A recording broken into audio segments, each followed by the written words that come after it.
उपवासाचे साबुदाणा बटाटे मिक्स पळी पापड बनवणार आहोत। एकदम मस्त आणि क्रंची अशी पळी पापड आपले होतात। एकदम झटपट आणि ताबडतोब होणारी अशी रेसिपी आहे। रेसिपी सुरू करण्याअगोदर तुम्ही जर चॅनलवर नवीन असाल तर व्हिडिओला लाईक आणि चॅनलला सबस्क्राइब करायला विसरू नका। चला तर रेसिपीला सुरुवात करूया।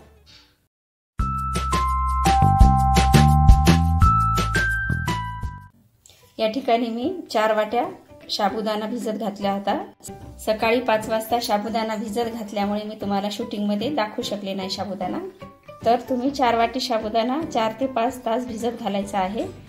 तर या ठिकाणी आपला साबुदाणा भिजत घालून 4 ते 5 तास झालेले आहे। तर आता पुढची प्रोसेस करून घेऊया। या साबुदाण्यामध्ये आपल्याला बटाटे देखील ऍड करायचे आहेत। तर या ठिकाणी मी मोठ्या मोठ्या आकाराचे 4 बटाटे उकडून घेतले आहेत। आता आपण साल काढून घेऊया। बघा या ठिकाणी मी सर्व बटाट्याचे साल काढून घेतलेले आहे। आता आपण दोन्ही मिक्स करून साबुदाणा आणि बटाटे थोडे थोडे मिक्स करून मिक्सरच्या भांड्यामध्ये टाकून ग्राइंड करून घ्यायचं आहे।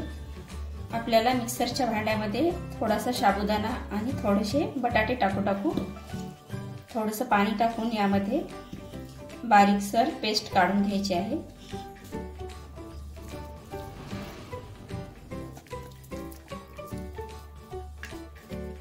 आता यामध्ये आपल्याला थोडंसं पाणी टाकून बारीक करून घ्यायची आहे पेस्ट।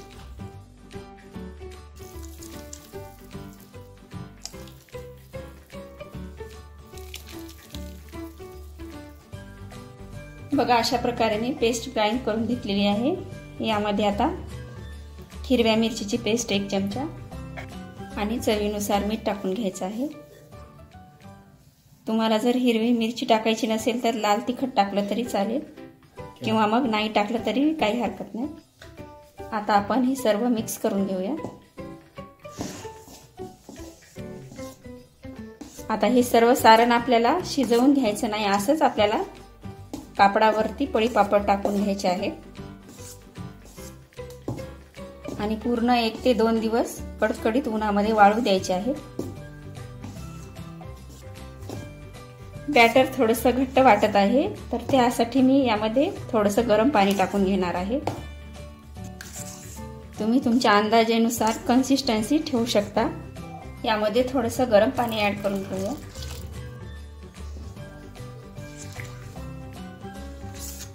बघा अशा प्रकारची आपल्याला कन्सिस्टन्सी हवी आहे। आता लगेच आपण छतावरती जाऊन पापड टाकून घेऊया। अशा प्रकारे आपण कापड अंथरून घेतलेला आहे। आता यावरती आपल्याला पळी पापड टाकून घ्यायचे आहे। कापडाला बिलकुल तेल लावायचं नाहीये कारण की वास मारते पापड्या मग नंतर। अशा प्रकारे आपल्याला तुमच्या अंदाजानुसार लहान मोठे टाकू शकता पापड।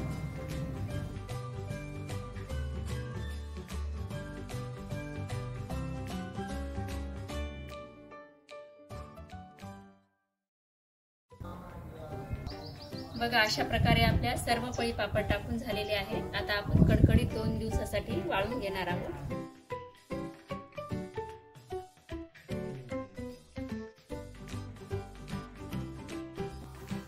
आपण 4 वाटी साबुदाणा घेतला होता तर त्यामध्ये आपले एवढे भरपूर प्रमाणामध्ये पापड झालेले आहेत। एकदम कडकडीत उन्हामध्ये वाळू घातले होते। आता आपण तळायला घेऊया।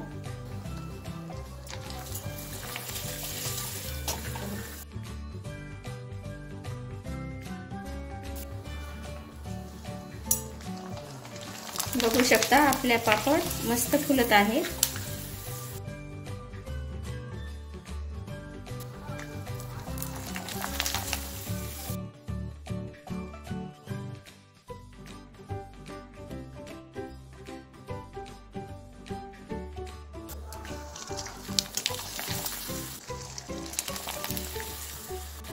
बघू शकता आपले जबरदस्त असे पळी पापड तळून झालेले आहेत। एकदम क्रंची झालेले आहेत।